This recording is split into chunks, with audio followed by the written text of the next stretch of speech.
नमस्कार दोस्तों, आज का एपिसोड शायद पूरी सीरीज का सबसे गहरा और दार्शनिक एपिसोड है। विद्येश्वर संहिता के 18वें अध्याय ने सूत जी बता रहे हैं बंधन और मोक्ष का रहस्य। यह जानना बेहद जरूरी है क्योंकि यही मानव जीवन का सबसे बड़ा सवाल है।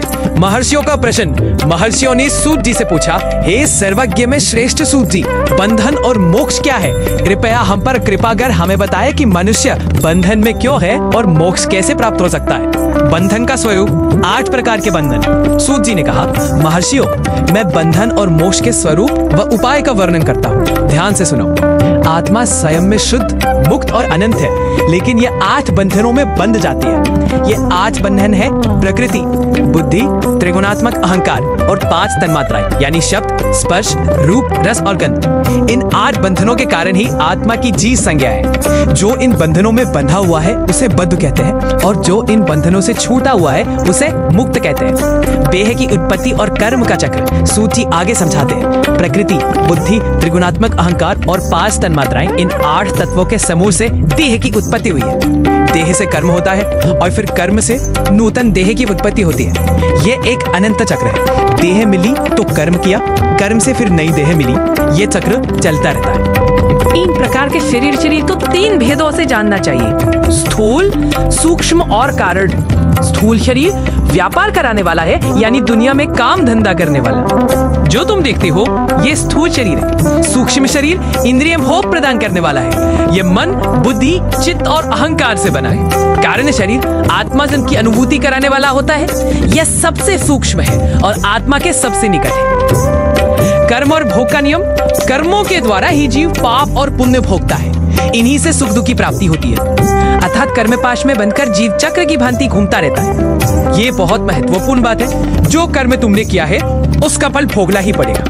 अच्छे कर्म से अच्छा फल, बुरे कर्म से बुरा फल। मोक्ष का उपाय तन्मात्राओं को। अब आती है सबसे महत्वपूर्ण बात, मोक्ष कैसे मिलेगी? सूत जी कहते हैं, जब तन्मात्राएं वश में हो जाती है तब जीव जगदम्बा सहित शिव का सामीप्य प्राप्त कर लेता है। तन्मात्राओं को वश में करने का अर्थ है इंद्रियों को वश में करना। शब्द, स्पर्श, रूप, रस और गंध, इन 5 विषयों से विरक्त हो जाना। भगवान का प्रसाद प्राप्त होने पर बुद्धि वश में हो जाती है। सर्वज्ञता और तृप्ति शिव के ऐश्वर्य, इन्हें पाकर मनुष्य की मुक्ति हो जाती है।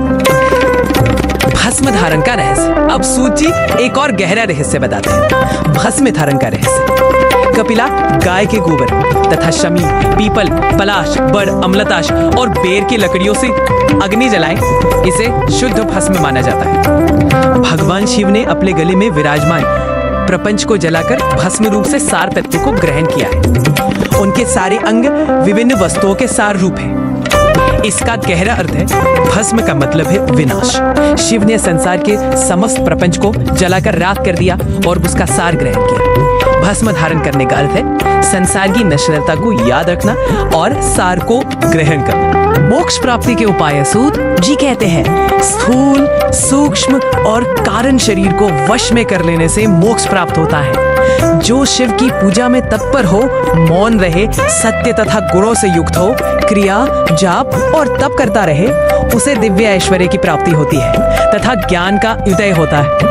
यह बहुत सरल उपाय है। शिव की पूजा करो, सत्य बोलो, मौन रहो, जाप करो और तपस्या करो। इतना करने से मोक्ष मिल जाती है। व्यावहारिक जीवन में कैसे लागू करें? अब सवाल यह है कि हम इन शिक्षाओं को अपने जीवन में कैसे उतारें।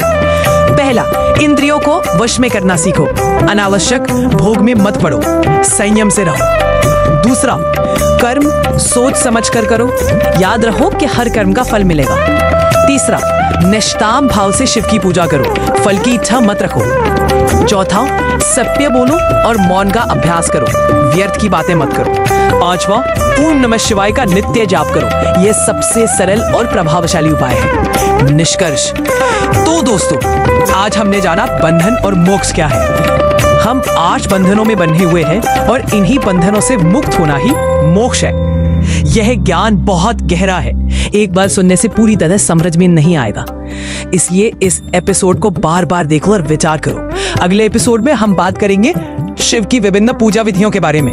यह भी बहुत रोचक होने वाला है। अगर ये एपिसोड पसंद आया तो लाइक करो, शेयर करो और सब्सक्राइब जरूर करो। घंटी बजाना मत भूलना।